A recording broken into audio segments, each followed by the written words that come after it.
Dans la nuit du mardi 13 mai, une vidéo est devenue virale sur les réseaux sociaux. C'était une vidéo assez trouble. On y voyait une jeune blonde assise avec une peluche de cochon à la main. Elle semblait parler à quelqu'un hors caméra. Elle avait l'air insouciante en discutant avec cette personne, mais soudain quelque chose se passe. Elle se touche la poitrine comme si quelque chose venait de la frapper.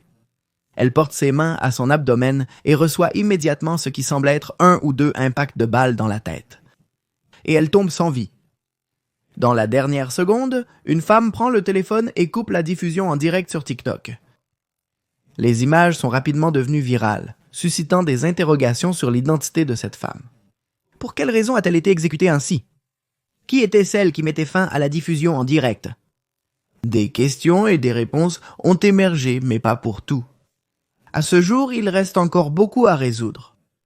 Le nom Valeria Marquez est apparu instantanément et ses réseaux se sont rapidement viralisés, comme cela se produit toujours lorsqu'un influenceur subit quelque chose.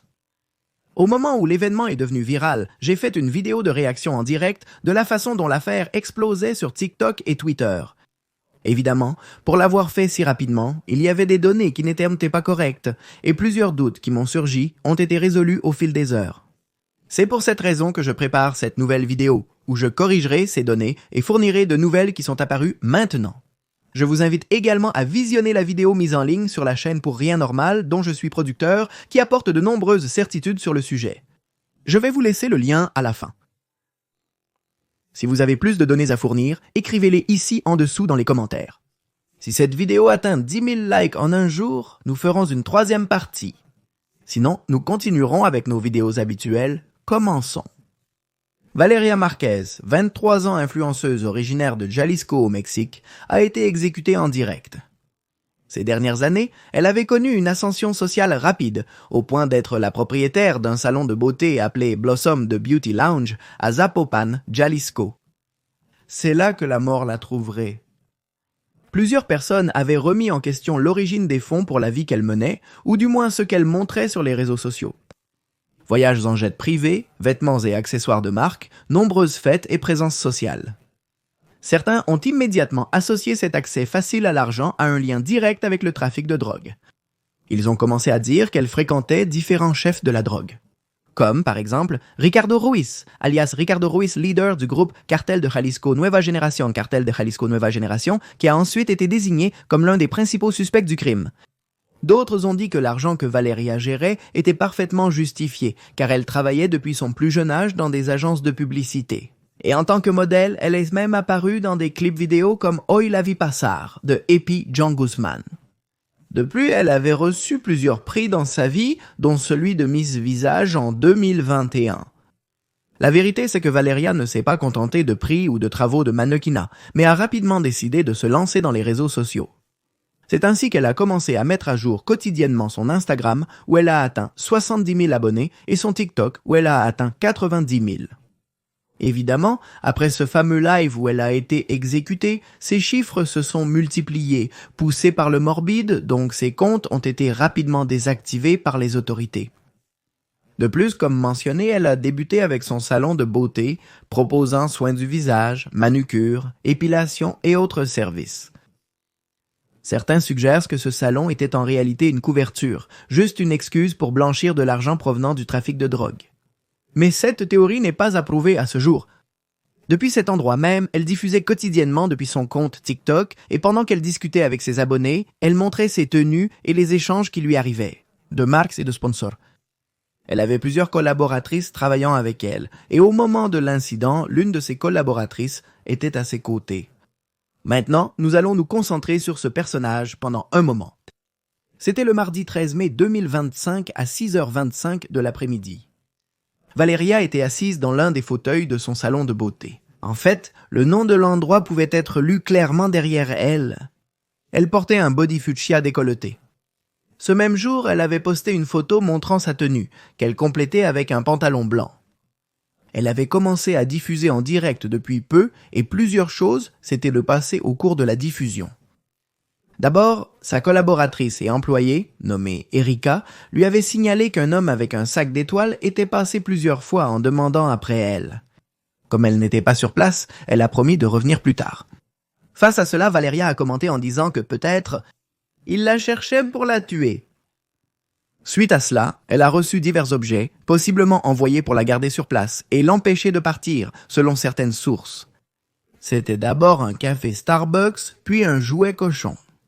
Aucun de ces cadeaux n'a été attribué à personne. En fait, son employé lui a suggéré qu'ils étaient peut-être d'un admirateur anonyme. Le geste est doux, mais quelque chose ne va pas. Son visage semble tendu pendant quelques secondes. Il regarde vers la porte avec une certaine inquiétude. Pendant ce temps, elle reçoit un message d'une amie à elle, Vivi, lui disant de rester là, qu'elle est sur le point de recevoir un cadeau coûteux. Elle est inquiète, elle ne veut pas rester, mais elle écoute son amie et ne bouge pas de l'endroit. Alors, un homme avec un casque entre, lui demande si elle est Valeria, elle répond que oui et coupe le son de la transmission. Immédiatement après, l'homme sort une arme et lui tire dessus, d'abord dans la poitrine. Elle porte instinctivement ses mains là, comme essayant de comprendre ce qui s'est passé, et puis un autre coup mortel à la tête. Certains ont même indiqué qu'il y en avait 3 au total, 1 dans la poitrine et 2 dans la tête.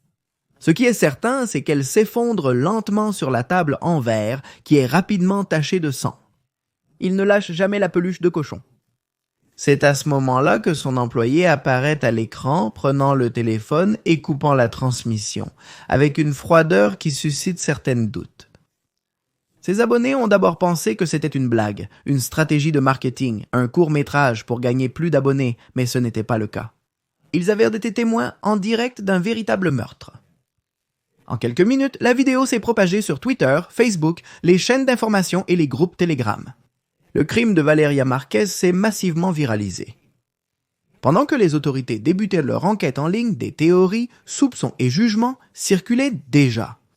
Certains parlaient d'un crime passionnel, d'autres d'un message du crime organisé. Mais une chose était indéniable, quelle que soit la version. Le meurtre avait eu lieu en plein quartier commercial, en plein jour et devant des dizaines de témoins virtuels. Le parquet général de Jalisco a lancé une enquête, mais a gardé des détails clés sous silence. Au niveau judiciaire, un dossier a été ouvert sous l'étiquette de féminicide, bien qu'il n'y ait pas de piste claire sur le mobile ou l'identité du tireur. En revoyant ces anciens posts, de nombreux internautes ont remarqué un détail troublant. Dans cette même diffusion, Valeria disait en riant peut-être qu'ils allaient me tuer, ils allaient me soulever ou quoi. C'était une phrase détachée, ironique, mais avec un arrière-plan inquiétant.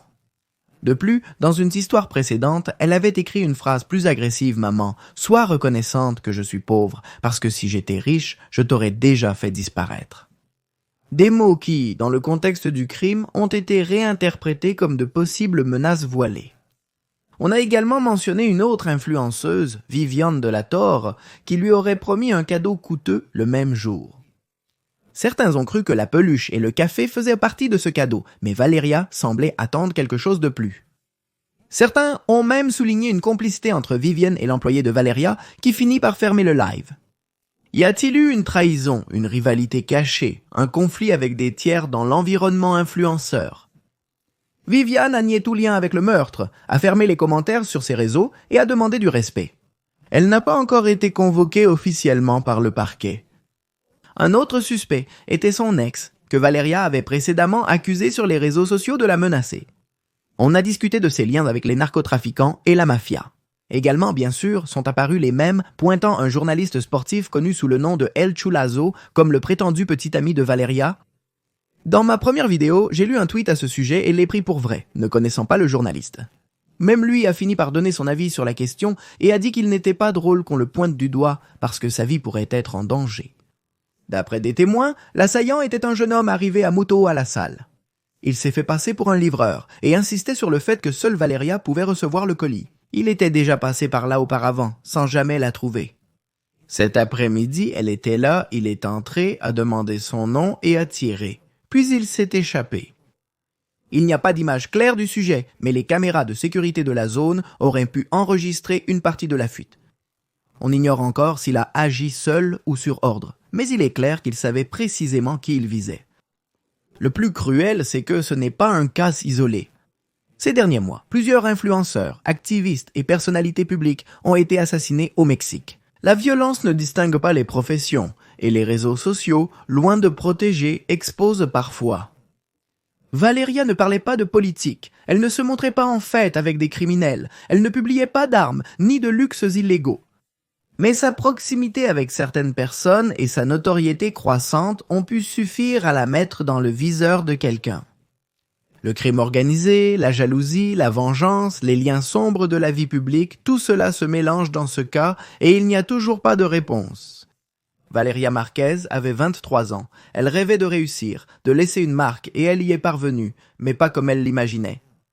Son histoire est aujourd'hui le symbole d'une époque où la célébrité peut devenir une condamnation et où l'écran qui nous montre peut aussi sceller notre destin. Que son cas et elle-même ne soient pas oubliés, ni réduits à un simple numéro dans une statistique. Le crime de Valeria n'était pas seulement une attaque contre une influenceuse, c'était un message que personne n'a encore totalement déchiffré.